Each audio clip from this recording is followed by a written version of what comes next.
En el año 2020, después de que se decidieran a reconocer que había realmente una pandemia importante, después del 8M, claro, evidentemente, e incluso cerraron los pocos días el Parlamento español, nos encerraron en casa, entonces me dio tiempo de hacer pues, un estudio comparativo de los sistemas sanitarios europeos. En resumidas cuentas, unas cifras. En España teníamos un número de camas por 1.000 habitantes de 2,4, 3 por 1.000 habitantes contando la sanidad privada y la beneficencia, mientras en Rumanía habían 6 por cada 1.000 habitantes, camas. En Alemania había 8 camas por 1.000 habitantes.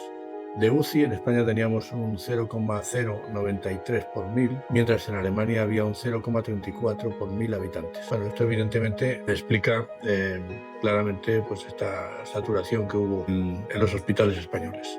También lo explica la falta de previsión, porque había muchos institutos de estudios estratégicos, muchos centros de estudios estratégicos que habían advertido de una posibilidad muy cierta de que ocurrieran pandemias de este tipo. Eso debía haber llevado a los gobiernos, nuestro gobierno en especial, a tener unos almacenes de material y unos protocolos adecuadamente preparados y un personal adecuadamente preparado y formado para responder a esas alarmas. No fue así.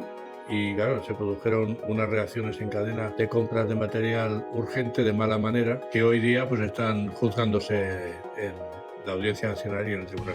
Vamos a ir un poquito ahora a la sanidad, al actual estado de la sanidad española. Tenemos una alta proporción de médicos por cada 1.000 habitantes. Tenemos un 6 médicos colegiados por cada 1.000 habitantes, que en comparación con el resto de Europa es una proporción bastante buena. Sin embargo, tenemos unas listas de espera impresionantes en cirugía no urgente de unos 800.000 pacientes y unas listas de espera de consulta de especialistas de 4 millones de pacientes. Nada menos ni nada más. El personal de enfermería, que debería de tener una proporción aproximada de 2,3, 2,5 por médico, pues estamos en el 1,4 por médico, cuando en Europa media es de 2,2, debería ser más alta, pero también están por esa cifra, 2,2 por médico. Por lo tanto, este sistema de sanidad español que yo creía ejemplar y que fue durante unos cuantos años ejemplar, durante 20, 30 años hasta el 85, quizás 90, por ahí, pues se me cayeron los palos del sombrajo y evidentemente le vi muchos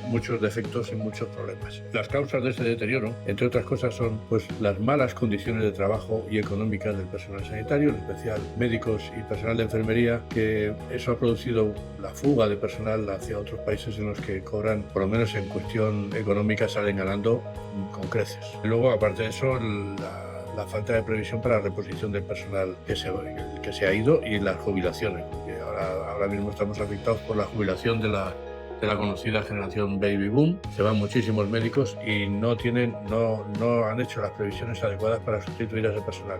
Y no digamos en enfermería, que ocurre prácticamente lo mismo. Hay una saturación de la medicina primaria y de urgencias, por lo tanto, ha habido una falta de previsión para atender a esas necesidades de médicos de medicina primaria y en urgencias y en medicina rural. También se ha abusado de externalizaciones de muchos servicios sanitarios. Incluso se ha llegado a producir en algunas comunidades autónomas un gasto excesivo desviado hacia la sanidad privada.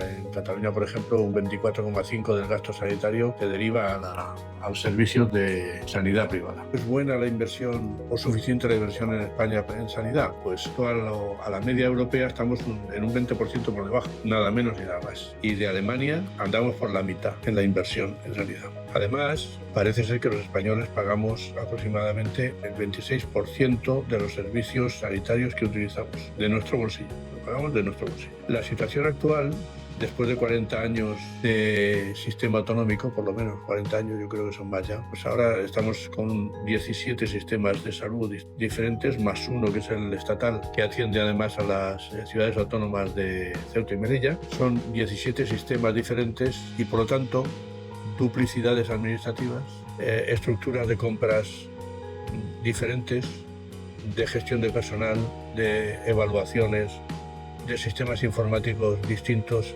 e interoperables en muchos casos. Las bases de datos no se cruzan.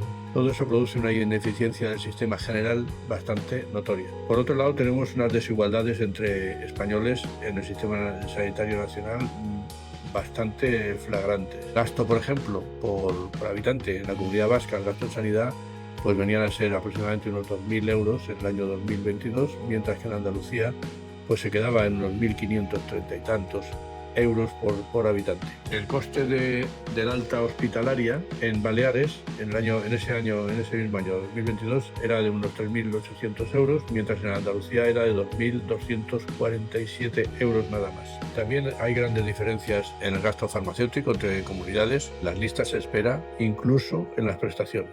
Yo esperaba que todas estas cosas los políticos pues las tomaran un poquito en serio, ¿no? Y trabajaran por los españoles, pero veo que no es así. Ahora, el último ejemplo lo tenemos después de las elecciones autonómicas andaluzas, los pactos que están haciendo o que van a empezar a hacer los partidos Vox y PP. Nadie ha hablado del problema del sistema sanitario andaluz.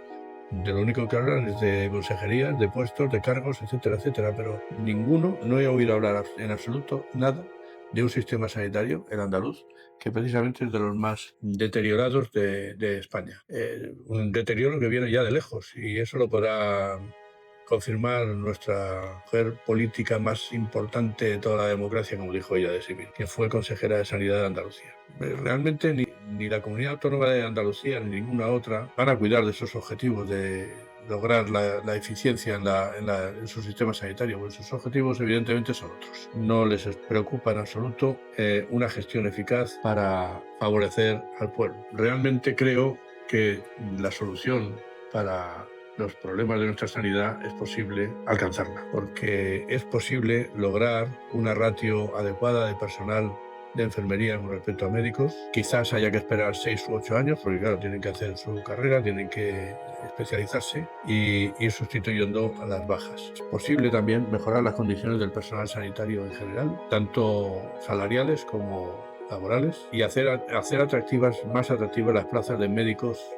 y de personal de enfermería en el mundo rural, quizás con una subida de sueldo del 30%, más la oferta de vivienda y la oferta de un coche para desplazarse entre poblaciones de su demarcación sanitaria. Hay que controlar mucho las externalizaciones y el gasto sanitario derivado a la sanidad privada. Hay que dedicar más recursos a la sanidad, a la salud bucodental, que no se dedica en absoluto. Entonces, de los presupuestos de sanidad, nosotros pensamos que hay que dedicar una parte para que al español no le cueste tanto mantener su salud bucodental. Hay que tener una capacidad de respuesta ante las emergencias sanitarias, como he hablado antes, tanto en almacenes de material necesario para responder a las urgencias, como protocolos, como material, como personal perfectamente instruido y preparado para atender. Hay que unificar los datos informáticos de los historiales médicos de todas las comunidades autónomas. Eso es posible realizarlo también. Es posible también incrementar hasta el 8% por lo menos el presupuesto de sanidad con respecto al Producto Interior Bruto. Hay que llegar a un médico de atención primaria por cada 1.000 habitantes